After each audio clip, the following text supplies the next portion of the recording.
Bobcat in a trap is my mind in a bind. And that, my man, I said. So what if I see red and can't keep my feet on the ground? It proves I'm not dead. And at least I've found that what I feel is the seal of my soul, even if slightly soiled. But what the heck, don't fret, I'll get it together. And my mind and soul will step on the way, sometime glued together. If the weather is better, that's where 98% water comes in, just like a foreign film. The subtitles of minds clatter. Darn, what you think really don't matter. It's what you don't that do. Catch me when I can snatch the mutter. With that still quiet voice, the word that started the whole damn thing. But the trouble is, they say it didn't get spoken words on demand in schools, fool. It's what lives us as you please. Demanding no fees but unconditional surrender. Now you know I'd rather turn in 50 lifetimes of pleasure than do what I'm told. I've never really been in a fold. Ego's the thing, they want the most of whatever. Whether in you or me, show me your shuck and I'll show you my jive. Better in being alive in someone else's play, even if it's in my creator's opening night. Where's the divine light? Is it just afterglow? Is it no more than optical nerves misfire, making all those prophets lies?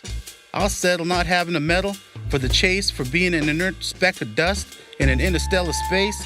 Though hip Astros types now say, it's all in the know. I do this rather than be in someone else's play, even on opening day. I'm no fool, I can see.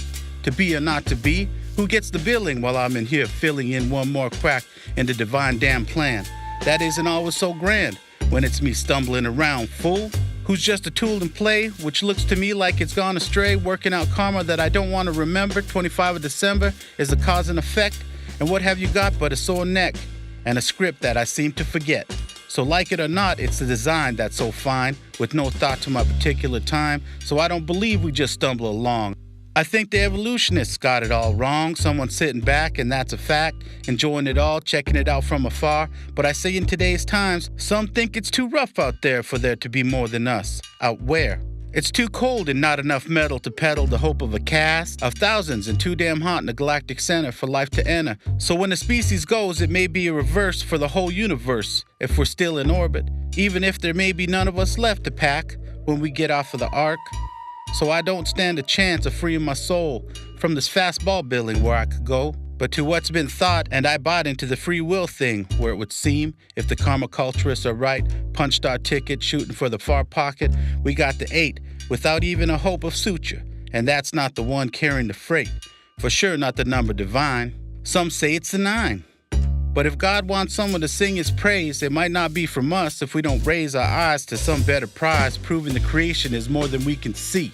For the orbits of constellations headed for collision are in tune, even if to us it's too cold for there to be more in the fold.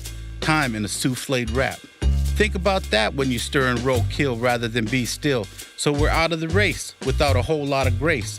And I don't know if I can face being here without a trace of me just trying to be, but falling flat. There's a place for our small thoughts, if only a ripple in time, and that's no cliche, it's a fact. But at least I can look, I don't need to read the whole book and say it's mine. If it's not too much more than a crime, its heft and feel appeals to me, and its passing can't be repealed. It was, therefore it still is, until they outlaw memory, which some say God does best of all, otherwise we'd relive the fall.